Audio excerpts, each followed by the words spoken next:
In episode number 324 of the Reasons I'm Broke podcast, we cover Zack Snyder's Darkseid reveal as cut by Warner Brothers and Joe Whedon. We also have Sony's plans for more Spider-Verse films. This first one isn't even out yet, and we're already getting some more. Our comic book highlight is a manga highlight when we review Dragon Ball That Time I Got Reincarnated as Yamcha. All of this and so much more on today's show.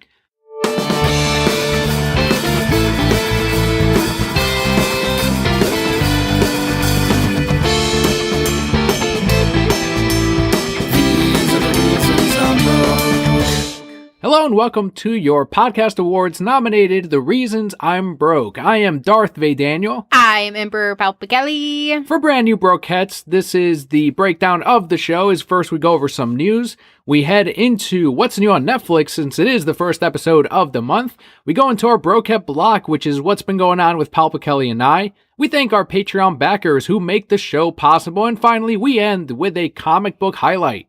But this is a very news-filled week, so we're going to jump right into it.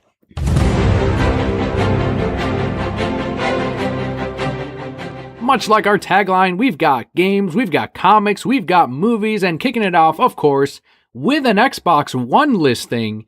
It revealed that Rocksteady is releasing a Batman Arkham Collection with full HD and 4K graphic enhancements. This collection will include Arkham Asylum, Arkham City, and Arkham Knight. And these are going to be the full versions of the game, complete with post-game DLC content. And this is when people whine. This is when people complain. Why are they complaining? This was a fantastic series. I'm tempted to buy it again, and we don't even have an Xbox. It should have been Arkham Origins instead of Arkham Knight, because that one was better. Who the hell played Origins? What was Origins? Not as many people. The Origins was like when he first became Batman, right? Yeah, and you fight Deathstroke, you fight Bane at the very end, and then Black Mask is, and I don't care about spoiling this because the game is years old, Black Mask is revealed to be the Joker. I don't remember any of this shit. Not as memorable. Like, it did introduce some great fighting mechanics, and I feel like the visuals were probably even better than Arkham City and Arkham Knights. This is the one where Gotham was covered in snow, and even the cape would, like, make little patterns in the snow, and as you're fighting people. All right, I do remember that one. And there were also hints of the Court of Owls, which was pretty big at the time because they were relatively new villains. You went in like that one room and it was all the owl stuff. Yeah, I do remember that. You also saw the statues throughout Gotham City of, what were they? It's not the owls. They're the assassins. Yeah, I forget what they called them. The Talons. There you go. Yes. And they were all over the place. You found the poems that would hint at them. It was really neat. It was a cool game, but it was not as memorable as the Rocksteady Collection, which is what this is. Why would they include the non-Rocksteady game in the Arkham Collection? I think this is a great idea. I would love to see it again in 4D and 4K, whatever the hell it's called now. They were such great games. I remember playing the first one. Do you remember the first time you played that first game? And it was like nothing we'd ever seen before. It was, holy shit, I'm Batman now. It was in the GameStop kiosk, is the first time we played it. Right, but we just played like the fighting portion. We didn't play... Yeah, but that was still really cool. I mean, it was really cool, but then you actually played it and you're sneaking up on people, right? And it's like, whoa! I remember you and my manager would always compete over who had the top score in that. And who had the top score? This bitch right here. I got like a perfect on it once. I was like, and then we were like sitting at home and I couldn't do it. It was tough. I remember the one where you had to use every weapon in Batman's arsenal in one combo. And that's when I had to research where they're like, okay, look, the hardest one to pull off is the Batarang. So you got to start off with that. And then you got to do the grapple. And then you do the rest of it. It's like, all right. And it took, once I saw the video, it took like 3 tries because it was pretty easy. But yeah, that combat system and feeling like Batman for the first time and playing as Kevin Conroy, as the animated series Batman, unlocking that skin in Arkham City, which it was a crime they didn't bring it back in Arkham Knight. That got real weird. the players said it was weird. I'm like, nope, animated series fucking Batman. But he didn't fit with the world at all. So he was this big 2D cartoon character. Yes, the Batman. You mean the Batman? The only Batman was running around in Arkham. This also refueled the rumors that Rocksteady was going to work or is working on a Superman type of game. And they've also been pretty active on Twitter recently, so they think that there's going to be some kind of game reveal as to what they've been working on. That would be really cool. I'd be okay with a Superman game. One of the other rumored games was, and this was a long time ago, was Jeff Johns, our buddy Jeff, revealed that they were working on a Suicide Squad game. Not necessarily Rocksteady, but that there was going to be a video game, which is probably scrapped by now. But if Rocksteady was actually, in fact, working on that, maybe that gets confirmed. And the one before that even was a TMNT Rocksteady video game. So between Superman, TMNT, and Suicide Squad, which one would you want to see? TMNT all the way. Play as the different turtles with that combat. That would be awesome. And then the post-game credit scene, Batman shows up out of the fucking shadows, and you have Arkham, TMNT, Under the Sewers. I don't know. I don't know what you title that. Is that like the Little Mermaid? Into the Sewers, yes. That would be so cool. I really think that a Superman game would be fun to see, but with how well they handled Batman and all of his fighting and all of those fighting moments, because really, yes, Superman can fight, but for the most part, he's pretty hands-off, especially when it comes to petty crimes, right? He just kind of blows them away or uses laser vision or something. But with TMNT, you get to develop something with all the different weapons, because you're not just reskinning these characters, right? You're having to create a whole different fighting style because each of them is different. And I think that'd be so much fun to see. I'm not going to play it. But it would be really cool to see. I think they do a great job with it. Yeah, I think any answer is an appropriate one. I think everyone, even though Arkham Knight is probably our least favorite of the three, we more or less trust Rocksteady with whatever they want to do, and we'll definitely be all in. I think the biggest thing is that, once again, they listen to fans when they shouldn't have in putting in the Batmobile, and that now fans are saying, that was the weakest part. It's like, you guys fucking wanted this. Yeah, but not like that. It's like, fuck, of course not. They could have done a better job of it. I don't know if you remember, like, when we were reviewing this on the show, it was, okay, but where's the Batwing? It's like, Jesus, no more vehicles, guys. Stop.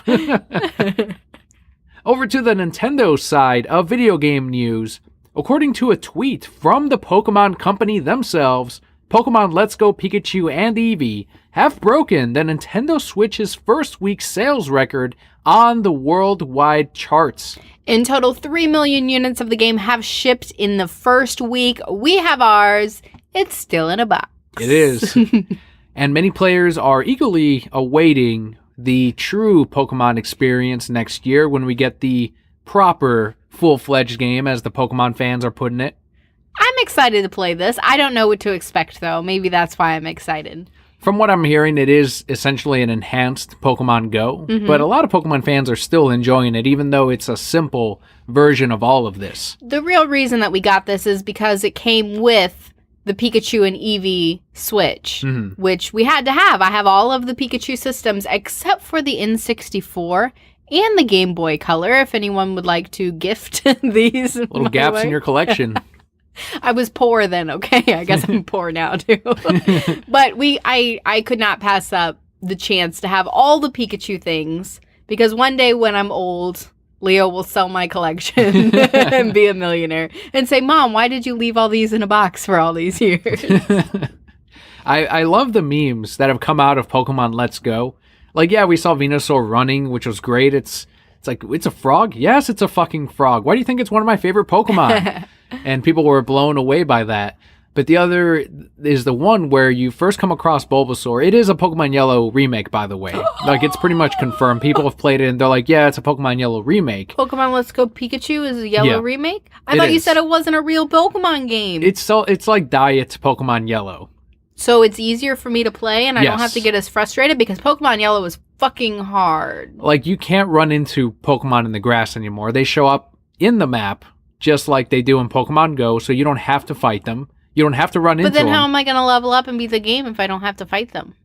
They've come up with, I forgot what it is. Like, yeah, when you catch, okay, here's what it is. When you catch Pokemon, because you don't fight Pokemon and bring them down in HP, it's exactly like Pokemon Go. Okay. So when you catch them, all your Pokemon gain XP, is the way that the game works. Whatever, I'll play it. And I'll probably be on here like, it's lame. Probably. The Bulbaganda page put up the one where they're talking to Bulbasaur and it says, Bulbasaur seems jealous of your Pikachu. And then the next screen, Pikachu was released. I had to do it. Poor Pikachu. And according to, I guess Red shows up in the game, or... Yeah, and they once again confirmed that Bulbasaur was his starter. Well, this is like the 6th or 7th time that it's... I don't know how much more confirmation we need. It's Venusaur is the creator's favorite Pokemon, so obviously they're going to make Red, who is based on him, as the one who started off with Bulbasaur. So once again, the Bulbasaur fans rejoice. It is the best starter of the three by the way it looks and by stats, by a long shot. The stats are ridiculous. Yes, the best starter of those three. We still need to find Leo a little Bulbasaur costume so he can run around the house being Bulbasaur. I like how quickly you're like, Squirtle and Charmander can go to hell. Yeah, like whatever. Yeah. Don't like them. But Pikachu is the best starter ever. Those stats are pretty bad too. Who looks at stats? We're talking about true cuteness. Pokemon fans. Okay, whatever. More Nintendo news here, and we now know... Okay, so do you think... I asked Scott the same question. Do you think that Smash Bros. Ultimate will top... A month later, Pokemon Let's Go won't be the best-selling Nintendo Switch game? You know what I think of Smash Brothers? Who cares? I think that, yes, it will top Pokemon Let's Go because, like you just said, a lot of people view Pokemon Let's Go as diet Pokemon, right? So not everybody is buying it, you being a prime example. However, you are buying Smash Brothers, and a lot of hardcore fans are buying Smash Brothers because now you have every character, and that's all we're going to put in there. But wait, there's more. We added these other characters that you can download, too. And still not good enough for the fans. Still not good enough. Also, Smash Brothers is coming out right before Christmas, right? It releases on the 7th, I think, December 7th. Yeah, it's in like a week or two. Right. Releases on December 7th, right before Christmas. People are going to start watching videos and saying, yes, mommy, that's the game that I want. And they're going to say, little Timmy, you can't even play that game. You don't know what you're doing. But that's what they want. If you care at all about Smash Brothers spoilers, and no, we're not going to give you any here, but make sure to go on Twitter and mute Smash Brothers Ultimate and Super Smash Brothers Ultimate, at least for the next month, because the game has already leaked through Mexican retailers, and people have been going through the story mode and saying, this is the boss, and that's the boss, and this. Did you leak that, Daniel? Why would I have leaked it? Why would you link me to that? Because you said Mexican retailers. You should have said, because brown. And looked me over. So given this information, with Super Smash Bros. Ultimate, this could not only top Pokemon Let's Go Eevee and Pikachu based on the pre-order record, but it may be the company's best-selling title of all time. I believe it. Higher than the original Pokemon Yellow, which I believe is the best-selling Pokemon game. Higher than Super Mario 64, Super Mario Bros. Wii Sports, even. Who cares about Wii Sports? It's only the highest selling because it came with every Wii. That was such a point of contention, too, because they were like, should we really count that? And they're like, yeah, count it. Count it. Wii Sports. Do it. Highest of all that. You know what? Like, middle-aged white people loved Wii Sports, though, because they could play their golf in their house and go running on a track and feel like they were exercising. Remember Wii Fit? Wii Fit was huge. Mm-hmm. Yeah, but now Smash Bros. Ultimate is going to break all of that. As you said, it does release on December 7th. So by the time this releases, days away. You have yours pre-ordered. It should be coming in sometime between the 10th and the 12th. And I got my LAN adapter, which I don't... This shows how out of it I am with video games now and how ignorant I am. And once again, Parenthood will do this. LAN adapter, I thought, when they showed it in the presentation, they're like, oh, this is a thing you plug into your Switch. And it translates your Wi-Fi signal and makes it stronger, and you'll have a better connection. I'm like, okay, that's interesting. So in my brain, I'm going, so it creates your Wi-Fi signal, translates it, and speeds it up as if it were a LAN cable, a LAN adapter. And I was talking to the guys on Call of Duty, and they're like, no, it's just a LAN adapter. You can plug a LAN cable into it. I'm like, why the fuck did they make the graphics look like there's some invisible fucking Wi-Fi shit going into the goddamn thing? Fuck, man. So now I have to think about where we're going to position this thing, because a whole LAN adapter has to go through the house and into the internet box, which is all across the living room at that point. Yes. We could just move the TV to the other side of the living room. I guess we can do that. I mean, why not? I don't, because I don't like it there. It's kind of a weird wall to put it on. I mean, you could get a super long cord and we could put it up through the ceiling. What's going to happen is I'm just going to run it through the center of the fucking room, and Leo will sometimes play with it. You would just have to plug it and unplug it. You could put the switch in our bedroom and play in our bedroom. But that's the other thing, then there's going to be another LAN cable that's going to be in that door when we close it. I'm telling you, drill through the wall. Just put the LAN cable through the wall. Not my house, not drilling it. What if you just come home and the wall is drilled? By a professional. I don't know. I'll think about it. Right. With our video game segment out of the way, we've got the return of a certain culprit, a certain disgusting. That's all I'm going to call him, a disgusting. And it's all thanks to Disney and Marvel Comics. Pedo Perf James Gunn is back. He is back, and he is gone. Gone again. James Gunn's quote from the cover of Slott and Allred's Silver Surfer Omnibus was pulled, removed, gone. Good. We love Slott and Allred Silver Surfer run. You don't want that filth on that beautiful book. That's what made Silver Surfer currently my favorite Marvel character. Someone asked me, a customer asked me, who's your favorite Marvel character? And the first person that it went to is Silver Surfer. And I said, you know what? It's the Silver Surfer. And it's all because of Michael Allred, Laura Allred, and Dan Slott. So do not ever sully that story with Pedo Perv, James Gunn, and his filth. What kind of filth did he put on there, Daniel? Oh, you mean his quotes? Was he talking about little boys? Maybe, I don't know. You guys analyze this quote here. Okay, I'm ready. The quote is, a blast of cum of a cosmic series, or cumsmic series, can Allred finally get his due as one of the best comic artists of our time. End quote. That really doesn't sound perverted at all. Well, the first bit of it did. Because you made it. Cum blast? Come on, James. Best comic artist of our time. Twitter, James. Yeah, get those fucking thumbs out of here.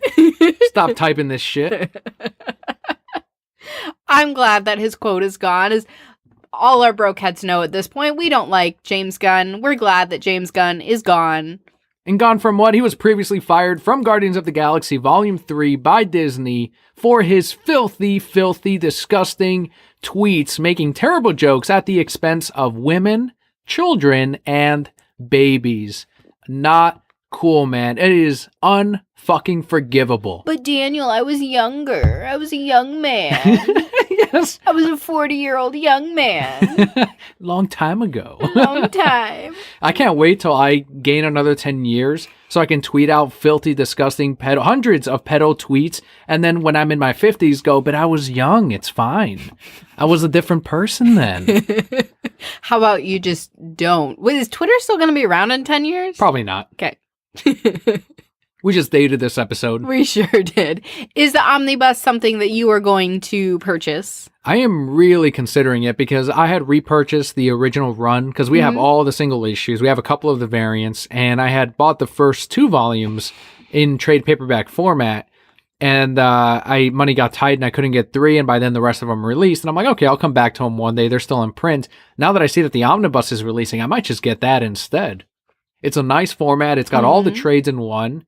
And I won't have to worry about separating them. Right. Granted, it'll probably be a hardcover, and I'm not a fan of hardcovers, but, you know, you're not really going to get this series reprinted for years to come. It was not it wasn't a Slott even bestseller in terms of his books. But it was a great story. If you guys haven't read The Silver Surfer, if you're looking for something new to read and you don't know anything about Silver Surfer even, this was a fantastic series, really got you on board. I cried through the majority of it.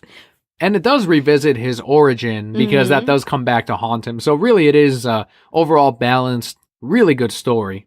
Flipping over to the small screen, Netflix announced via Twitter that they are developing a live-action Cowboy Bebop series based on the 90s anime. I'm 10 episodes in. Yeah? How do you like it? I do like it. I like it a lot. It feels like a movie when I'm watching this thing. And you can see some of the maybe there's some Blade Runner influences in there, definitely Westerns. And I've seen a couple of episodes when I was a teenager, but never really sat down and watched it. The first Cowboy Bebop thing I saw, and it was only because it was on Toonami, but there was the Cowboy Bebop movie. And of course, I was a little bit confused, but it was kind of neat to see it. And now that I'm going back and watching all the episodes, I have a greater appreciation for the series. I think it's only one season long, so it's a beginning and an end. And it is hailed as one of the best modern animes. So why not, right? Is it animes or is it anime? You're more of a weeboo than I am. I'm a weeboo now? I don't know. Probably anime. I really don't know. The show will be co-produced by Tomorrow Studios, who are also doing the One Piece live-action adaptation. I feel like Cowboy Bebop would be easier to do than One Piece as far as a live action, because there's no, like, magic-y people in Bebop, right? It's mainly space-based and a lot of guns. So no, there's not going to be stretchy pirates or anything. So I feel like that's a little bit easier, but you know, I knew that you were enjoying the show, so I think it's awesome that they're making a live action version. Keep going with our childhood. Keep taking our money. That's right.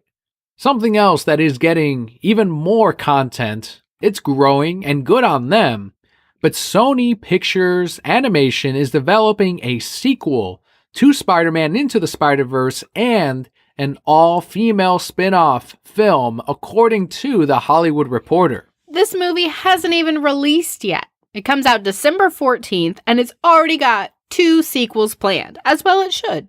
As well it should. Again, Sony is fucking killing it. Yeah. With their Spider-Man, with their Venom. It smiles. That's right. Gonna make more movies. Gonna make more money. Gonna make that Spider brand more expensive. Keep it off of fucking Disney's hands. Don't give us any more of that Homecoming shit. Nope. Sony, keep giving us some Spider-Verse. Well, and I think with our dollars, we're showing them that we don't want that Homecoming shit, right? This is the kind of stuff that we want. Venom, as we said before, Venom, as far as profit margin, according to Forbes, is making more than Disney's Homecoming, which Sony is also splitting profits with Disney on that end. So, no, make it all yourself, as you did with Venom, and watch all of the money flow in. Do the same with Spider-Verse, and they are. We got some great names handling these projects. First is Voltron Legendary Defender showrunners Joaquin Dos Santos, and also Lauren Montgomery, I can read, who works on Voltron as well. The Spider-Verse spin-off film will feature Spider-Gwen, Spider-Woman, Madam Web, Spider-Girl, and Silk. Who's Madam Web? She's the one who has always popped up in the animated series and showed up in the comics, of course, but she would always take Peter into like alternate versions of the future, of the past, would always go into kind of like a cosmic type of entity, more time-based in the Spider-Man universe. And isn't Silk that like real horny lady from from that one comic? Yes, from Amazing Spider-Man. Yeah, she just wanted to sleep with him. Well, both their hormones click like as spider people, and that's one of the things that they're both like hyper attracted to one another. Then why don't they just make spider babies? Because he was in a relationship with... Was he like, Mary Jane? Yes. Oh, God. But he would make perfect spider babies. Oh, so now it's about... Not in Fire Emblem, where it's who can make the best spider babies or warrior babies. There are no spider babies in Fire Emblem. No, but you can make the best warrior babies. So why does it matter if certain characters are in love? Because sometimes those warrior babies aren't pretty. Both Peter and Silk would have made pretty babies. Would they have, though? Probably. Maybe. We don't know though. Peter and Mary Jane made like a real awkward looking baby, so... She looks all right when she gets older. She's just kind of a weird kid. It's because she's a redhead, Daniel. Yes. Do you have something against redheads? No. Redheads are weird-looking babies. I was probably a weird-looking kid. Are we all in on this sequel and the all-female spinoff? I'm going to say probably, but first I want to see Into Spider-Verse and make sure that we enjoy that, which I'm sure what we've seen from the previews we will. Yeah, me too. As you guys know, we are, once again, cheerleaders for Sony's Spidey Universe. Really wanted to do well. But even though I do want this, because I'm not a fucking hypocrite, I will call out others, and I have done it already, that say, oh, look, Into the Spider-Verse. I know MCU sheep MCU sheep who have said, look, Spider-Verse got a positive, it has 100% Rotten Tomatoes rating. I said, who gives a fuck? Spider-Verse. Let Rotten Tomatoes fucking die. Ignore that shit. Mm-hmm. They're non-reliable. I don't care when it's for me, like when it's in my favor. I still say, don't fucking listen to Rotten Tomatoes. I don't give a shit if they give the next Aronofsky film a perfect 100% score and it ends up being true. They were still wrong 99% of the fucking time. And that's my Rotten Tomato score on their fucking asses. I told you about the app that we need to create. Do you remember from many episodes ago? Wasn't it like our reviews or something, yes, where our scores are Joe more? Schmoes like us, and you just find people who like the same movies you do, have the same favorite movies, and see what they like with other movies. The only way that can be tainted is there will be a lot of Marvel sheep that just follow whatever the critics said and will then score it based on what they said. Correct, but what's their favorite movie? If they say their favorite movie is Marvel Avengers... Whatever the latest one that came out is. But they're going to say that's their favorite movie, so you're not going to trust any of their reviews, right? You're going to find somebody who has the same favorite movie you do, or similar movie preferences, and then you're going to follow what they watched. How many people do you think I would have following for, oh yeah, The Fountain, City Lights, absolutely. You would find like 5 people in the world. and they're all Bulbasaur lovers too. Yeah, probably. I don't know if you said it already, but Into the Spider-Verse opens on December 14th, about a week before my movie, Aquaman. Are we going to be in the state, or are we going to be at your premiere? The premiere already happened. Oh. So I got back, and... Why wasn't I invited, apparently? Yeah, you didn't know. Do you like China? I do like China. No, you would have loved this trip, too. Why didn't you invite me? Oh, well... We've got more from the DCEU, not just Aquaman, but Harley Quinn live-action actor Margot Robbie recently spoke out about wanting to explore Harley and Ivy's relationship on the big screen. We have a quote here from Robbie, who told Pride Source, quote, "If you read the comics, you know that Poison Ivy and Harley have an intimate relationship. In some comics, they convey it as friendship. In other comics, you can see that they're actually sexually involved as a couple. I've been trying to. I would love to have Poison Ivy thrown into the universe because the Harley and Poison Ivy relationship is one of my favorite aspects of the comics. So I'm looking forward to exploring that on screen." End quote. Poison Ivy has not been confirmed to appear on screen in Birds of Prey. Do you think that because this was an interview with Pride Source, it was just I'd like to do that someday? Or do you think they legitimately do want to work Poison Ivy into the universe? We knew there was a Gotham City Sirens film in the works before it got replaced or worked into the Birds of Prey script. I don't know. That's a tough one for me because I think if they put her into a movie, I mean, obviously Sirens would be the best place to do that, but you could even work her into Birds of Prey, right? Mm-hmm. And you could explore it a little bit without going over the top that people would flip out about. What do you mean over the top? So like a lot of gayness? Like a lot of gayness. Like if you have a whole movie that's just about them and they get busy all the time and I don't know. Like you know. So you're looking for a Fantastic Beasts 2, Dumbledore and Grindelwald, like they're just holding hands, but it's just enough to where they're like, oh, look, gay. Too. They could kiss.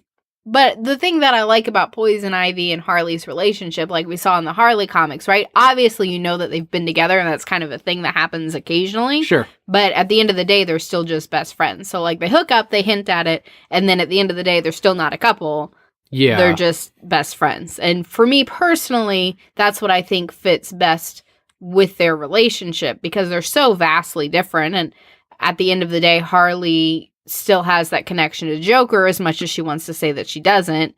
Joker's always going to kind of be her main squeeze. Right, her end all be all. Yeah, I was just going to ask you that because as a longtime Harley fan, do you like this direction that they've gone in with the comics, or do you think that deep down Joker snaps his finger and she's right back at his side, which you pretty much said is what would happen? Right.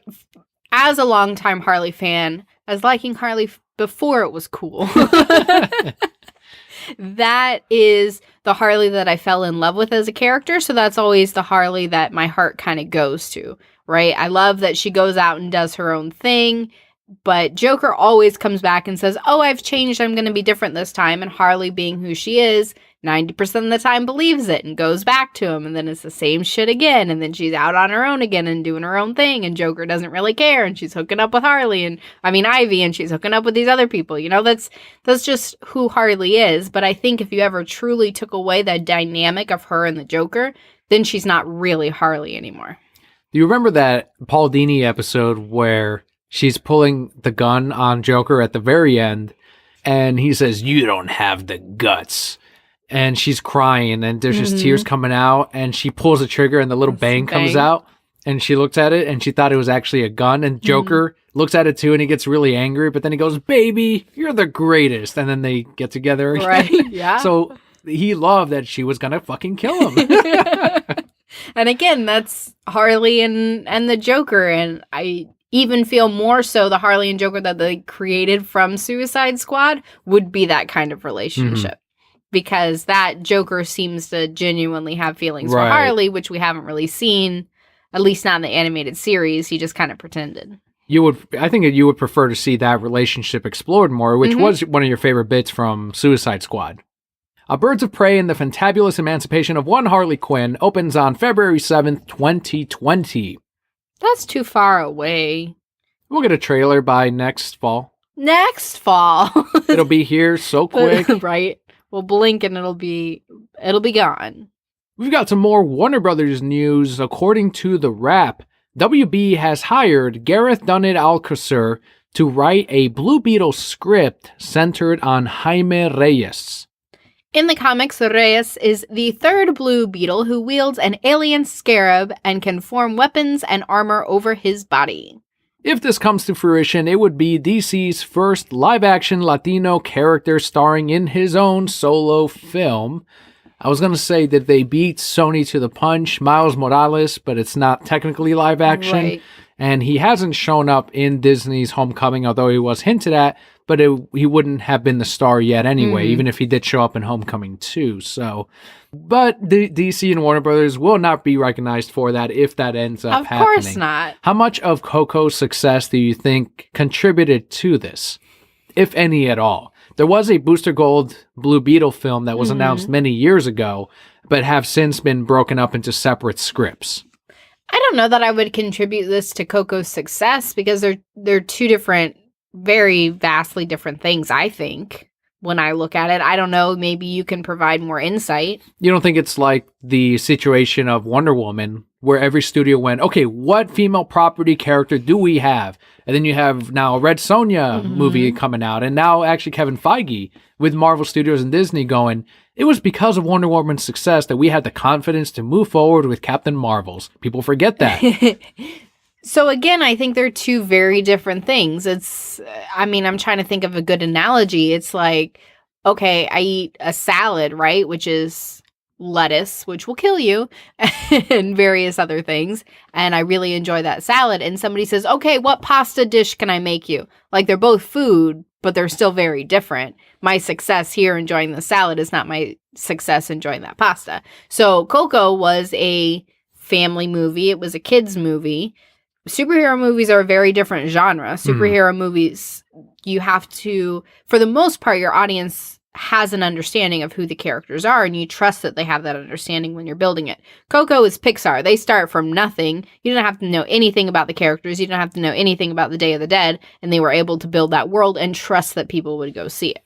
Yeah, I think I lean more towards what you're saying, because if they were as influenced by other successes, we would have probably seen an actual confirmation, or at least a newer one, of a solo cyborg film after Black Panther's success. Or Green Lantern, Jon Stewart. Right, exactly. And we haven't gotten that, so I don't know. It was just, I guess, a silly question to ask in the end. You just wanted to hear me be all logical. A little bit. Jaime Reyes, this solo film has no release date yet. Do you care? Does anyone care about? care. Do you think this is like? I liked Jaime Reyes and Young Justice. He was cool, except he used his Spanglish a whole lot. Yeah, like out of place. I will tell you, as a Chicano, that always bugs me. When it's like, hey, hombre, I'm trying to get here. It's like, no, stop it. That's not how we speak. Right. And who wrote this? And I think that was one of the things where I was going through the comic, and it's like a Latino also wrote that. It's like, what are you doing? One of the, who was it? There was another comic on the Marvel side, America. Same thing. It was, I think it was a Puerto Rican female superhero, and she did something very similar. And it's like, all right, well, we're getting there. I'm not complaining because, hey, there's a character, but I'm also not like praising it and hailing it as like the representation that I guess I'm not going to say need. We have Speedy Gonzalez, man, and I'm happy to get even that. We'll see when it comes out. Like you said, no release date. If it even comes out, we'll see. If WB is considering anyone for the role, I will if you want. I guess I can do like maybe Aquaman gets the Scarab. And you could just say that's Jaime Reyes as well as like his alter ego, kind of like Clark Kent. But that's going to cost you a lot, man. It's going to cost you guys a lot. It's going to be tough. I would love to see that. Aquaman gets the Scarab. Booyah! Wait, what's he say? My man. Orale. What else does he say? I need more catchphrases. Chinga su madre. Don't repeat that, children. What are you teaching our brokettes? Here we have some uncovered news. Now we're getting into the really fun part juicy? Of the DCEU. It definitely is. Like we've talked about the future of the DCEU. Now we're going to talk about the cut past of what we did not see. Like the ghost of Christmas, present, future, and past. Yeah, this is now themed because we are in the holiday season. So thanks to some concept art uncovered on Twitter by @BullyBelivant, Suicide Squad director David Ayer revealed that Enchantress was originally under the control of a mother box. That would have made so much more sense. What is connected to the mother box in Justice League or in the original Zack Snyder Justice League movie? Boom tubes. Boom tubes. And what comes out of those boom tubes? Darkseid. Eventually. But Steppenwolf and the Parademon Steppenwolf was using her to prep boom tubes for an invasion of Earth, and the Amanda Waller Suicide Squad were there to stop his ass. The squad would have fought parademons in the movie, and Ayer described Steppenwolf as the, quote, final boss of the film instead of that weird fireman. Yeah, like her brother, Enchantress's brother. The guy from the subway. What's interesting is it would have made Enchantress a future member of Suicide Squad then, because she was being controlled by the mother box. Right. As soon as Steppenwolf steps through and she's no longer under the control of the mother box, then maybe she helps the Suicide Squad fight Steppenwolf, and now she's a member, and we wouldn't have gotten, I guess, the death of the Enchantress that we got in the first movie. Jane, what's her name?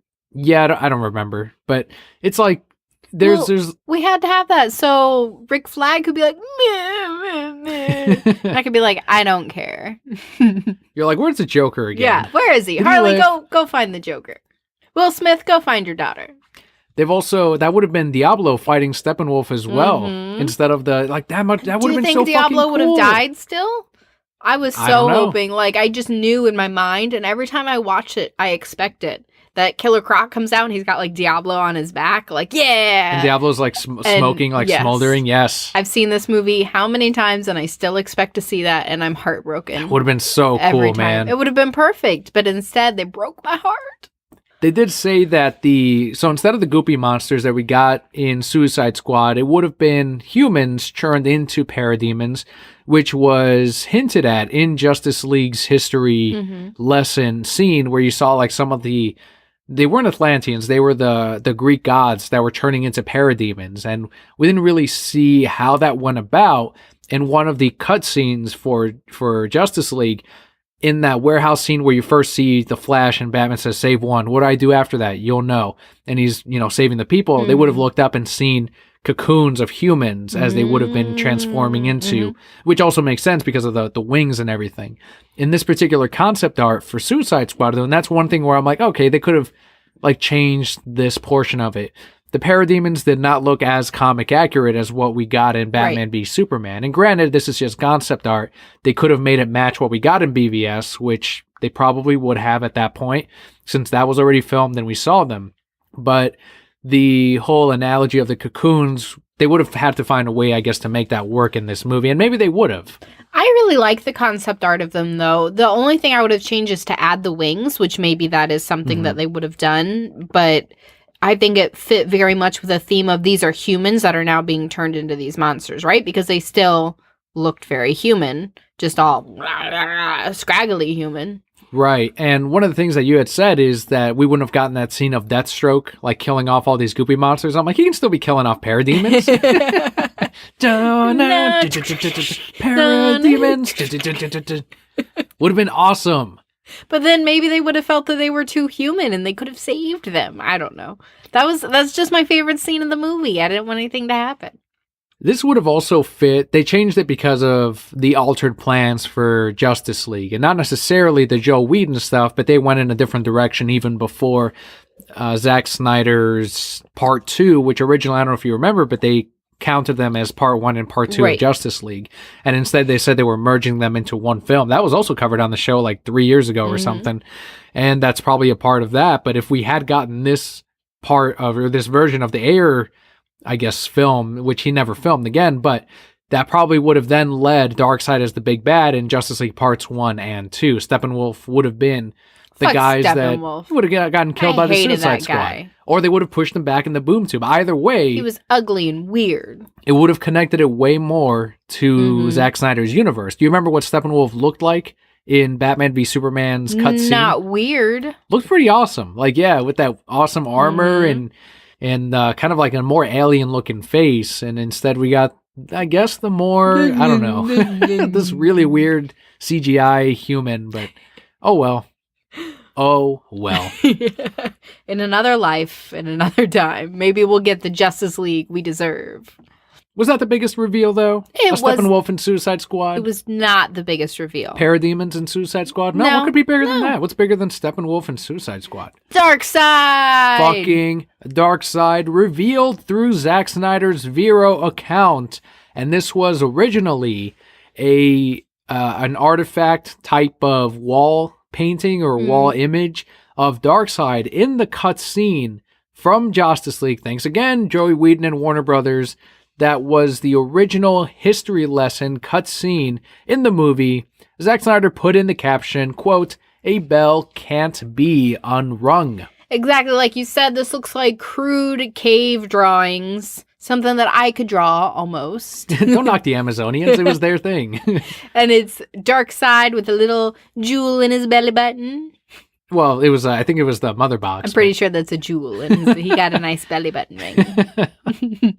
That was incredible that they showcased that scene, that Zack Snyder showed it off. And this was the original history lesson scene to where we would have gotten those images of the gods and Atlanteans fighting off Steppenwolf and really Darkseid's army, right? But instead they got the reshoot of Diana telling Bruce and that lake house at his property, and then Cyborg kind of listening from afar like, so that's the history lesson, as opposed to Diana discovering it. She has a torch, and this was also in the magazine, and as she's going through the drawings, we're seeing those scenes play out on the big screen. Fucking amazing. But no, fucking Joe Whedon, god damn it, man.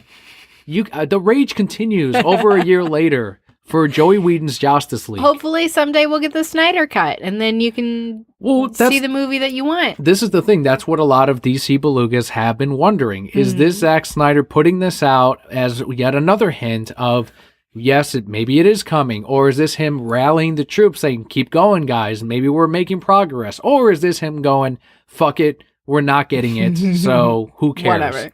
You know what? Either way, you're getting more material, right? You're getting to see more things. And I don't want to say that this is the truth, but we all have an idealized version of what the Snyder Cut would be, right? Because we're seeing all these things and we're piecing it together and we're figuring out what it would be. Maybe that's better than what it actually would have been, right? So whatever the outcome, we know that what we got isn't what we should have gotten. And now we can write all the fan fiction in our heads that we want.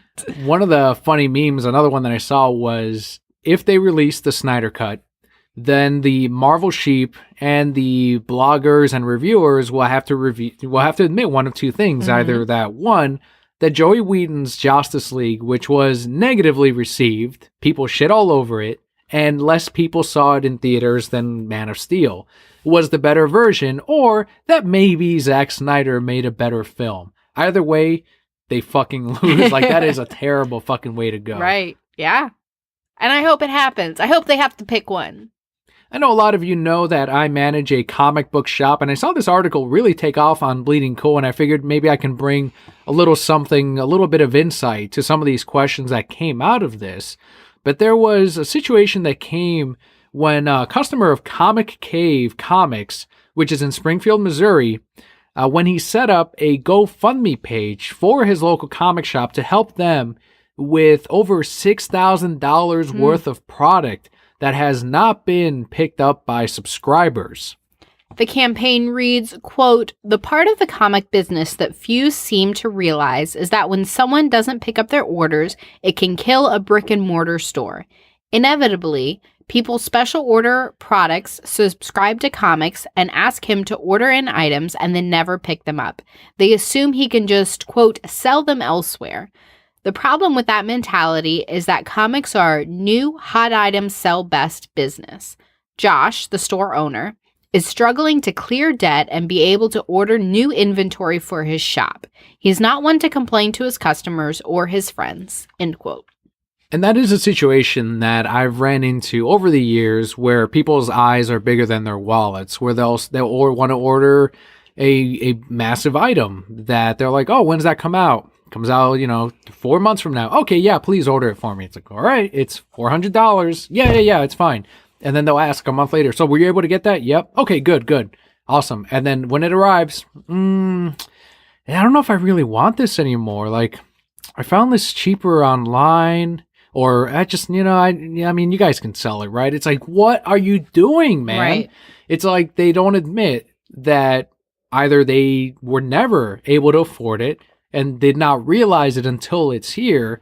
Comic shops cannot return this stuff. Mm-hmm. It is purchased. The comic shop is in the worst possible position from all of this involved because the publishers sell it to the comic shop and they're stuck with it now. They have sold it, right?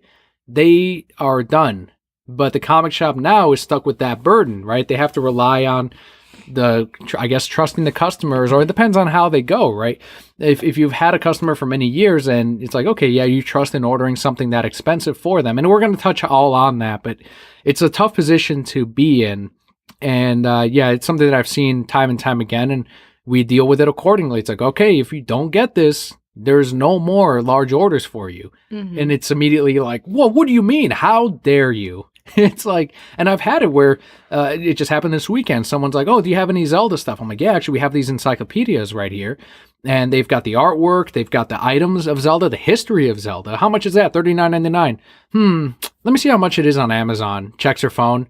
Yeah, it's $29.99 on there. So, and she's staring at me. I'm like, well, if they want to sell it at a loss and you rather support them, that's fine. It's like, what do you want me to do? Like, comic shops can't compete with that. And Amazon for years were losing money, many years before they became profitable, because they were selling things at cost or at a loss just so that they can get regular business into their website. And now we're seeing, although it's changing now because a lot of businesses like Best Buy are, doing pretty price well match. Now. Yeah. And not even price matching, but they are providing certain incentives, certain programs that make it close-ish to what you would get online, where it's like, well, I might as well get it. It's right here.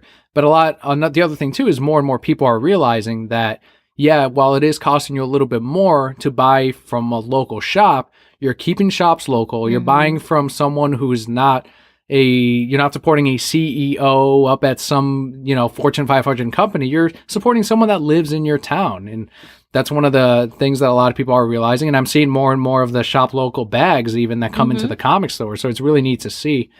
But donors to this campaign so far include Aftershock Comics publisher Joe Pruitt, Pop Guns Joe Keatings, Exterminated writer Ed Bryson, Spread creator Kyle Strom, X-Men's Matthew Rosenberg, Oni Press editor Charlie Chu, I Hate Fairlang's Scotty Young even, X-Men's Cullen Bunn, he also wrote Sinestro, and many, many more. There's 96 backers in total, raising over $6,000 of their $10,000 goal. So they're trying to go a little bit above and beyond covering these costs. That's amazing. Of course, this is going to help out the owner of that particular store, but I hope that it raises awareness that this is a very real thing for a whole lot of stores out there. And because I do hate myself a little bit, I went down to the questions, the comments section of this Bleeding Cool article. I have to see the ignorance. I always have to. I have to. And I'm like, you know what? Why don't I share it and then answer them? And, you and I can talk about it a bit. But here is the first question that I saw in the comment section. I'm not going to name any names per usual. If you want to go ahead and find them, feel free. But this question reads, quote, "Forgive my ignorance because I've never run a comic store." That alone, you should be like, all right, well, I'm going to stop reading here. Right. But why wouldn't you have customers prepay these items? End quote. There's a lot of different ways you can go with that. Obviously, I mean, the glaring thing that I see is you're going to have less people who choose to pre-order things if you do that. Mm-hmm. Yeah, there's a couple of, I know at my shop, when it's an item that we know is a special order item that we would never, ever order, like let's say it's a hentai figurine or something like a hyper pornographic hardcover that costs $100 or something ridiculous, then we'll say, yeah, we need at least 20% down, if not half. And then if they end up dinking out on us, if they want that back, they get that back in store credits, so they never get the cash back, so at least there's some cash flow in. And then, as I said earlier, we never special order items for them again. So that's one thing, at least at our shop. Yeah, if it's something really weird, then you do have to put down some money towards that item. But I think I think more stores should do that, but not just for every single giant special order. I think it goes with how much you trust your subscriber and your customer base. The other one, and this is like the easiest softball question of like, okay, well, it's the most legitimate, I guess. Next one says, quote, "I really hate this mentality of asking for money. Customers should pick up their items, but the owner should never have let things get this bad. This is a business, and it's the owner's responsibility to do what is best for the business. If the owner's decision put the business in trouble, then they have no one to blame but themselves." End quote. That's not necessarily true. So when I hear that quote, it makes it seem like, oh, this all came out of just one person. Yes. One person. And that's not the case. You have 20 people of your subscribers, right, who are doing this consistently. And yeah, maybe you only wait a month before you cut all them off and stop this nonsense. But that's still 4 weeks of X amount of stuff, and you're continually trusting them to pick them up because that's how you do good business. You're building relationships with your customers, and you don't want to do anything to break that because, yeah, maybe they fell on a hard time and they'll be able to pick it up the next week. You don't know. One of the responses to this question, which answered it on its own, I was like, well, there's not much more to be said, but this person said, quote, "I love these kinds of responses. The businesses are responsible, but not the customers who abandon their obligations." End quote. Yeah. Very true. It's like, we're done. That's it. Right? It's like there's more than one person responsible for this. And when it's 20 other, as you said, people against one owner, what do you think is going to happen? Who shares more of that obligation and responsibility? The thing that is so funny to me about this kind of situation, right, where you order and then you pay, is people tend to do that with retail, right? They have no problem going into a retail. I say no problem, but less guilt going into a retail space and saying, oh yeah, I don't want that anymore. But if they ordered a pizza, they're not going to walk into the pizza place and say, you already cooked that. I don't want that anymore. Or you already made my Chinese food. I don't really want it anymore. Although I bet that happens all the time. That's why they keep the phone numbers. I'm sure it does happen sometimes, but I feel like it happens less often than... Well, in this retail even if situation. It happened more often, the profit margins in food is much greater regardless. So there's a little bit less risk on that end in that business. That's just, again, the nature of running a comic book shop. The next question here reads, quote, "Why wouldn't the store owner just cancel all the stuff after the person didn't show up for a month or two? And why didn't the shop owner take a credit card number? If I owned the shop, I'd have a signed agreement stating you have to provide a credit card for just these instances, and if you didn't pick up your stuff up at least once a month, your file would be canceled and your card would be charged." End quotes. So again, you're assuming that it's one person doing all this stuff. The way to run a business is not by, okay, yeah, sign up for the subscription. Okay, we need your credit card number as well. Many, many people are very, very uncomfortable with even putting their credit card information in something like Netflix. Why would they then trust a smaller business Right. with that information. Well, and then what about the subs who only come in and pay with cash? I know it's fewer and far between now, but you do have some people. So then what do you say in those? Like, oh, give me cash ahead of time. right, We're a bank. You can't give me that because you don't have or I won't order this because you don't have a credit card number. It's really bizarre. Like, you wouldn't have any fucking customers at that point, right? Like, how many customers, your business would be dead if you're like, yeah, you can only sign up if you give us your credit card number. It's like, no, thanks. I'll go to the other shop that does not require that. Right. What a fucking idiot. The last quote you have here is, quote, he should name the customers. End of story. What a fucking, it's like, let's just burn the fucking bridges. Right. Let's just burn the land. Like, he's going out in a Watch it blaze all of glory. burn. And here's all the customers that did not do this. That's funny. And here's what a their funny, credit card numbers. good thing I kept them. Like, that's the other thing that could happen, you know? Right. What a funny thing to say. He should name his customers. Oh man. Yeah, I mean it's all it's unfortunate, of course, and I think some comic shops should keep it a little bit tighter as far as, I know in the regional campaign I actually clicked through it and the owner had stated that some of these items were several months old and it's like, well, don't let it go that long either. I know for ours it's if we have not heard even back from you after 6 or 7 weeks, that's it. Like the subscription is canceled. And we check in, several times before that, but it's 3. I've heard of even some of the local shops around here that will let subs go 6 months at a time. It's like, hell no, man. You're not going to, you don't have that much. Even if you do have that buffer zone, that's just not good business. You got to have a consistent cash flow going in at least once a month and, leave it at that. If someone can't keep that up, 6 months is fucking ridiculous. I think the main takeaway from all this, though, is as a customer, if you have a subscription service and for whatever reason you can't pick up your books, one, don't order them, right? That's the biggest thing. Don't order something big if you know that you probably won't be able to pick it up. Or 2, maintain an open dialogue with your comic shop. I know particularly at yours, if somebody calls and say, hey, I hit some hard times, I'm not going to be able to pick up my books this month, but I'm working towards getting them next month, right? As long as they have that open communication, then you guys are typically fine with whatever they need to do. Some subs wait for because we call them at 4 weeks, and some subs wait for that 4-week call. And they're like, oh yeah, hey, they'll go answer, hey Daniel, I'll be in this week. All right, cool. Hang up. Like it's like a 5-second conversation. There's been moments where I'm going through the files and I'll overlook and it's like, oh, whoops, I did not give them their 4-week call. That customer will come in and they're like, hey, I didn't receive my call. To remind me to come in here and pick up my books. And that's like, but that first time that happened, I'm like, oh, some people just wait for the call. It's kind of funny. All right, so if you have any questions about that, of course, hit me up on Twitter. I'd be more than happy to answer some of those. But let's go into, because it is the first episode of the month, what's new on Netflix for December 2018, the highlights. So remember, this is not the first list. This is just the full list. I'm sorry. This is the highlights that just pertain to us. You can go to Google what's new on Netflix December 2018 and find the full list there. First one on this list is Astro Boy, which came out in 2009.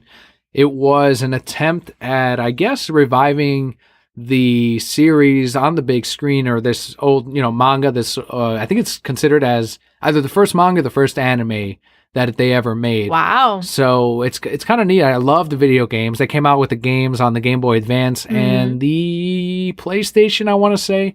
Might have been the GameCube at the time, but the Game Boy Advance game was hailed as one of the best Game Boy Advance games of that full system, and it is absolutely excellent. It's a 2D side scroller, kind of like Mega Man, I guess, but more hyper. Like you can use giant beams, you have specials. It is fantastic. When you beat the game, you essentially die, and it's like, look, Astro Boy, you have to go back and fix these different instances and find these villains through this timeline, and then you'll get the true ending. So then you start over, but you have all your upgrades, so you're just wrecking fucking house. But you have to go to certain parts of the stage, hidden areas, and then find the time whatevers and several ones throughout the game, and then you get the true ending and the final boss. That's so smart. Like, make you play it again. I love that shit. Like, replayability. It was an excellent, near perfect game. One of the best games that I've ever played. And Astro Boy itself, it is a very very close to the original material. It's just, it did not do well. Like, I saw it in theaters. I think I went with Clayton even, and that theater was empty. I remember it coming out, but I never saw the movie myself. Also hitting but check it out though. Also hitting Netflix is Friday, next Friday, and Friday after next, a series of 3 films. The first one of which starred Chris Tucker, but the first one I ever saw was next Friday.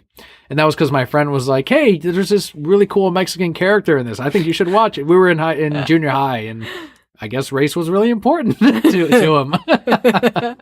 So he watched, and he's like, huh, Dan, that guy's funny, right? And I'm like, yeah. And it's like the typical like gangster guy, and he screams that he's an Aztec warrior the whole time. And but I never saw the first one, which had Chris Tucker, which now looking back, I'm like, I would have preferred that. It has Chris Tucker in it. Right. I knew nothing of these movies. You put Friday on there, and I'm like, is that Friday the 13th sequel? I'm very confused. Well, they all star Ice Cube. Do you know who that is? I've heard the name. Moving on. We also have Hellboy coming back. Wasn't this up there for a while? We watched it. Yes. And then it was gone, and now it's back. The Big Lebowski is considered by many to be one of the best movies. It has John Goodman in it, who I love. We haven't seen that in a long time. It's definitely worth watching. We watched it in film class, so if you're taking a film class, prepare to watch The Big Lebowski. We also have a Netflix original special, which is titled Chilling Adventures of Sabrina, A Midwinter's Tale. So the Christmas episode. It makes sense. They're doing really well with that show, so yeah, live it up. Fuller House Season 4, I thought that was canceled. I thought so too. It's still going on. I guess so. Like, I heard that Uncle Jesse came back to the show after Grandfathered, I guess, was canceled. So good for him. Yeah, if he's making money. We also have Voltron Legendary Defender Season 8. I believe it's the final season for the show. We're like 3 seasons behind. We're so behind. So that's why they're doing the final season. Because we're behind. So they're like, we got to stop this, guys. And finally, for those of you who care, Avengers Infinity War. But that was our December 2018 highlights for Netflix. Again, you can find the full list on Google. And if you care, this was from November, but A Christmas Prince 2 released on the 30th of November. What's that? Christmas Prince? You don't remember Christmas Prince from last year? No. With the lady who played iZombie? And then she's a reporter, and then she goes over to Strombolia or whatever it's called, and then pretends to be this English teacher, and then falls in love with the prince, and then they get engaged after a week. I saw you watching that, but that's a sequel? They're making a sequel. Now it's the royal wedding. I told Mom about this, and she goes, a royal wedding? And I said, a Christmas Prince royal wedding, Mom. And she heard to my dad, she goes, we're making a day of it. A Christmas Prince.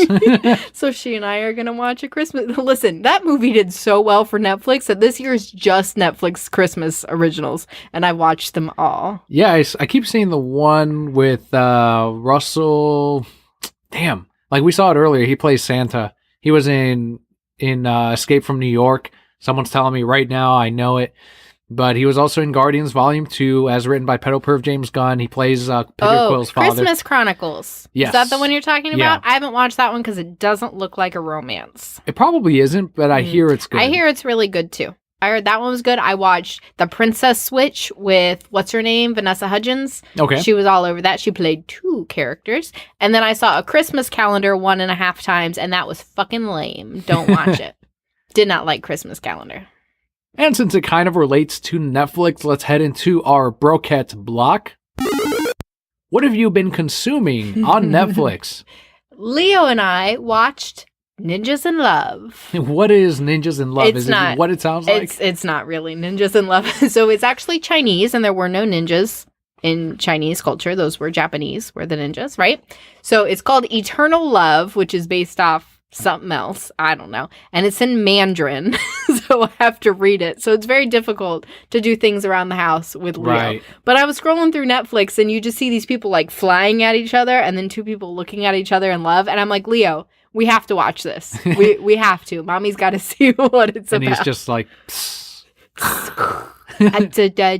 So we watched it, and he was actually pretty interested because there were a lot of fighting scenes, and he liked to watch it, and people flying through the air in big flowy robes as they do.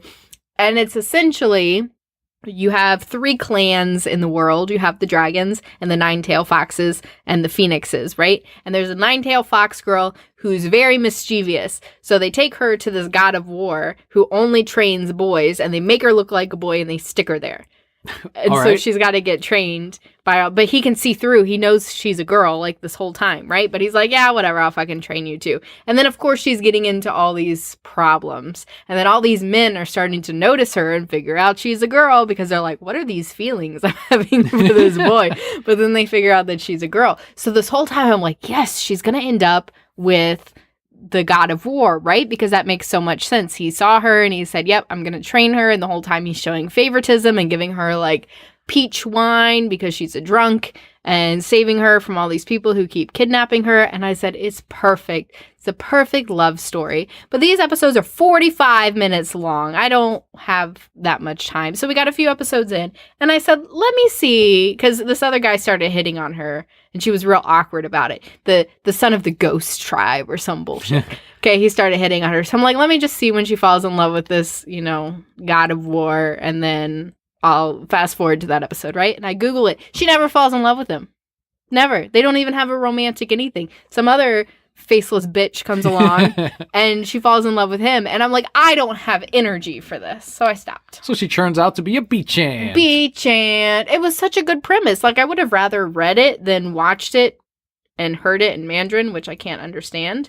But I felt that Leo was getting some cultural awareness, learning some Mandarin while we were watching it. It was a pretty cool premise.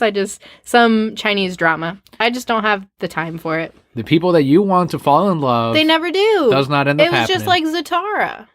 And that's what you had tweeted about, too. Yes, I did. I was tweeting about it because Leo and I were just like watching it. It was great. We got 4 episodes in and then I had to call it quits. The only thing I have for this week's Brokept block is Black Friday happened at the comic book shop, and by 1 p.m., we had topped last year's Black Friday sales. That's amazing. It was incredible. And granted, like, we were based on the location, and we had opened in October of last year anyway, so people had only known us for a month. Regardless, by last Black Friday, but this Black Friday, it's like way more people know we exist. We have more subscribers, and granted, we were, of course, going to have a bigger Black Friday, but it was just like super comforting to know that like by 1 p.m. last year's sales happened in that block of time. Right. And then some. And then Saturday, we ended up beating the owner's other store in Orlando. So that was like a big bragging thing for us because it was the first Saturday we have beaten them, who are a more established and bigger store. So it was kind of a neat thing. So it was great. Like, it was... I do a little Facebook stream for the shop and kind of show off the new comics on Tuesday night, and it felt great to thank them for the support. And we got a couple of store upgrades, like some window graphics that we have now on the front of the shop. And the owner and I went back and forth on, okay, well, like I originally sent them, Batman, the Trinity, Batman, Superman, Wonder Woman in one, Sonic the Hedgehog, Ash with Pikachu, the manga versions, because that's what we sell. There was a Spawn by Matina, a Flash by Manipool, which ended up going in the final graphics. Also Vader, because we have a huge Star Wars fan base, that ended up getting cut. And Invincible, because that's the owner's favorite comic book of all time, but he said that the graphics should reflect the workers instead. So he was like, yeah, choose the Trinity, choose Sonic, choose Pokemon for sure. And then the Flash, Spider-Man, Captain Marvel, Venom, yeah. We ended up choosing Venom as well. And the final one was the Joker from the Killing Joke panel where he's transformed for the first time. Iconic. So they came out awesome. And little neat things that we were able to do thanks to, they were on the agenda for a while, but it's just like, you don't want to do it right away as soon as the shop opens a year ago. So a year later, we were able to have this and enhance the shop. And as we always say, it's got to constantly transform and constantly adapt and change. So that was it for our week. Not a whole lot that went on with us, but we do have a whole lot that went on with our supporters.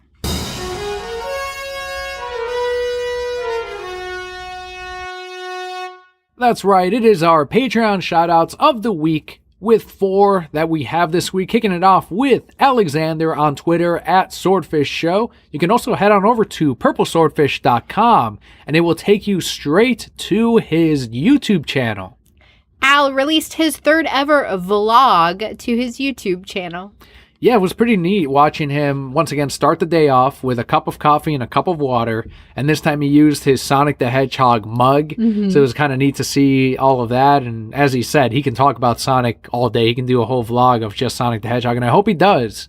But they seem to be doing really well on his channel. People like seeing parts of Al, his personality that, you know, I've known for a few years now, and he's sharing it with the rest of his subscribers. So it's really neat to see everyone else also react to his day, and it's cool to see from my perspective too, because I've never, you know, followed Al throughout his day, and he's kind of taking us all on this journey as he goes out for food, goes out on a walk, and prepares for his late night streams, and then records even after his late night streams. So they're really neat. Definitely check him out. Head on over to purpleswordfish.com. He's a long time supporter of the show and listener since number 1. Our next shout out goes out to Lourdes and Katie. Katie recently set her eyes on the masked icon Heroes Deathstroke statue. I believe those were exclusive to comic book shops as well, but had previously gotten the unmasked version. So now she's got to have both. You know, she's got to have. First, she chose the unmasked Slade Wilson because that's her bae, and now she's got to have the masked one. Yep. You can never have too many Deathstroke statues. No, they're pretty cool, and they're the right price too. Our next shout out goes out to Bobby, whose Twitter handle is @CubanSlim. We'll actually be attending a Magic Kingdom Christmas party with Bobby, his wife Pia, and of course our son Little Leonardo. Little Leonardo. That's coming up really soon. Very excited. The Magic Kingdom parties are some of my favorite events that we go to throughout the year. For anyone that's never been to Disney, what's the difference between the regular Magic Kingdom day, the park, and then a Christmas party? So they're two separate. The Christmas party is a different ticketed event. So if you have a ticket for the day, you don't automatically get to go to the Christmas party. But for the Christmas party, they shut down the Magic Kingdom. They have a smaller attendance, and they pretty much make everything Christmas. So you go around and they're giving out cookies and hot chocolate and eggnog and snow cones and pretzels and chocolate. And all the characters that are out are dressed in Christmas gear. We got to meet Scrooge McDuck last year. Yes. Characters that you don't normally see. You have a different nighttime parade that's Christmas themed, different fireworks that are Christmas themed. So they pretty much take 5 hours, and you're just Christmas Wonderland at the Magic Kingdom. My favorite is the Native American cookies. Those are the best. I don't think they have those this year. No, they have the same kind of cookie, but I think it's Mickey shaped. Boo. That was my first question, are you going to have those Native... Okay, so this was a Santa Claus cookie, but if you turned it upside down, it looked like a Native American headdress. They were very delicious. They were good. Final shout out this week goes out to Neil on Twitter @nmats68. Neil saw a Lion Cat poster at his comic shop and thought of us. Yeah, he tweeted it right over to us. Thanks, Neil. And then another brocat was then like, hey, how much is that? Like, can you get those? And they went back and forth. So it was really neat to see the like, I guess it was a print or a poster of, I know it's a reference to something. I've seen that sign before. I know it's not the Ratatouille one, but it's something else. But they replaced it with the cat with Lion Cat, and it was really, really neat. So yeah, thanks, Neil, for showing that to us, and props to your comic shop for having that. If you too would like your shout out every single month, if you would like to support the show, you can go to patreon.com/thereasonsimBroke for as little as $1 a month. That's 25 cents an episode. Even less this month because there are 5 weeks. That's right. You too can have your shout out. Huge thanks to Jose on decalavenue.com for the help at the $5 reward tier. And we want to point out the Discord lounge to our Brocats this week. And it'll be there's going to be a link in the show's description. If you follow us on Twitter, you see that I put out that link every now and again. But not only are we on the Discord channel and you can chat with us, but also other Brocat Core members, including superstars, as we mentioned earlier, Purple Swordfish, and lazy gaming guys like Julian, like Scott, as well as longtime Brocat listeners. So be sure to join our Discord lounge. But with all that amazing amount of news out of the way, with our Patreon shoutouts taken care of, we can move into our manga highlight of the week.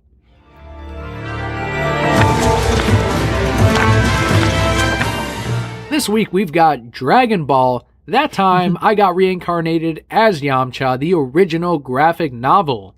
Story and art by Dragon Garo Lee. You wanted no part of this when I bought it or when I told you about it. I didn't. Yamcha is probably one of my least favorite characters in all of Dragon Ball Z. Why is that? Because he's lame, and he tries to keep Bulma and Vegeta apart from each other. And who likes Yamcha?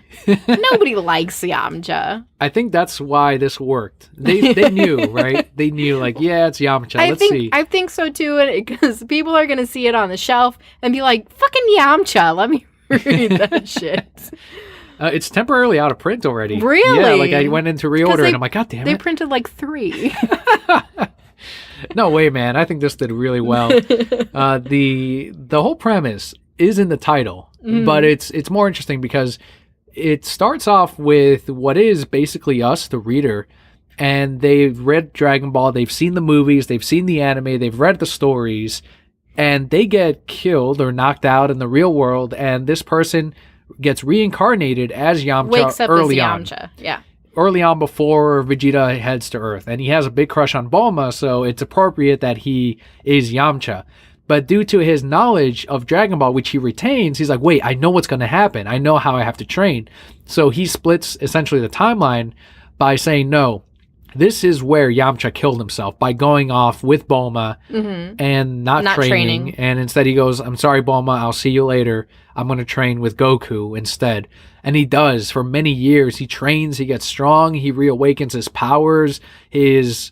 What do they call it with the one of the King Kais or one of the Piccolos? I don't know who it is. Yeah, he trains and trains and trains, and then the Saiyans are about to show up, and he realizes he's still not strong enough, so he just flies to Namek, and he gets with that fat Piccolo, whatever his name is. The fat Piccolo. And he's like, I need you to unlock all my powers and then use the Dragon Balls to teleport me back to Earth. Yeah, that was great. And he's seen who he is, and he's like, well, he's going to help us save Namek. So yeah, boom. Yeah, boom. And he uses his knowledge, again, of fandom of Dragon Ball to, effectively defeat Vegeta. And his power level. What is his power level at? They recreate that scene as he shows up. It's 10,000. It's over 10,000! Even higher than Goku's. Yes. Awesome. Because he had all his powers unlocked, and then he realized he was never going to get any stronger, so he just hung back for the rest of it. That was one of the fun things about it, is when I first read this, I kind of wanted, not to spoil like what ends up happening, but I wanted him to go Super Saiyan, even though it's not a Saiyan. But he's not a Saiyan. I just wanted him to get as strong as some of these other characters. Like, from what I understand, in the anime that has been out already, and you Dragon Ball fans have already seen this, but I guess even Master Roshi fights in the tournament of power and fights some of the gods, so it's like, he's a human, right? He's just a regular human, so these humans can get that strong. Right. I actually really did enjoy this ride. I liked the way that it ended because, you see, even if he was a different person, Yeah. That's why you liked it. Yep, sure is. Your dinner's on the table. I did not ask for dinner. Love. True love. You can tell she was like totally eating that shit up too. She was in the gravity chamber. You know what happened afterwards. Giving him his water. We all know. We all know. But I also think me being a fan of Dragon Ball Z since I was little, seeing a lot of things, me being a fan of animes and different shows in general, I think we've all had that moment where we've sat there and said, what if, I woke up as this character, right? What things would I do differently? And how would that change the outcome of the story? And this guy actually got to live it for a little while. So good on him to be able to draw this. I thought the art was amazing.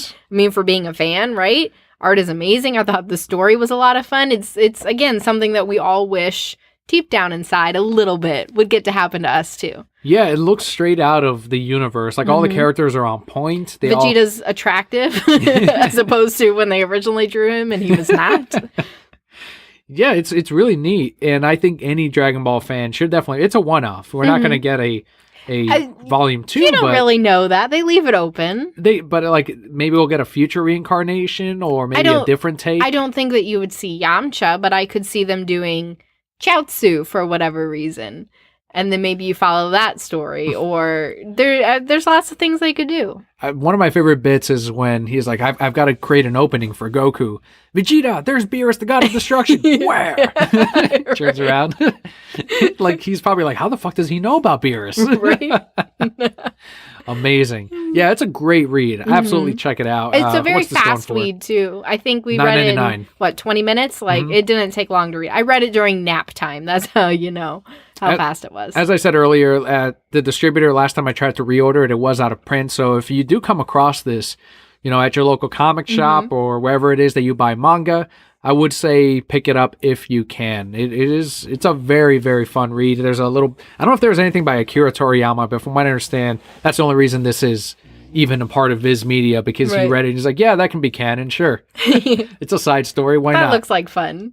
The little kid's a pervert, though. Oh, yeah, he is. I mean, he's a typical, weeboo. I guess. Yeah, you're right. Was any part of you a little bit, like, just hoping that maybe he would have made Yamcha like a really cool character and he would have ended up with Bulma and we could have seen that little bit of outcome? No, because we've discussed again why Yamcha and Bulma will never work. Even if he was a different person. Even if he was a different person, they would never work. Because years ago, Bulma wanted the Dragon Balls so that she could wish for a prince to fall in love with her, and boom, here we are. Fine. Here we are. Bulma and Vegeta are written in the stars and destined to be together. So Yamcha has no part of that. And then when he got his haircut, he looked lame. Yeah, but he was trying, though. He was trying, but it was lame.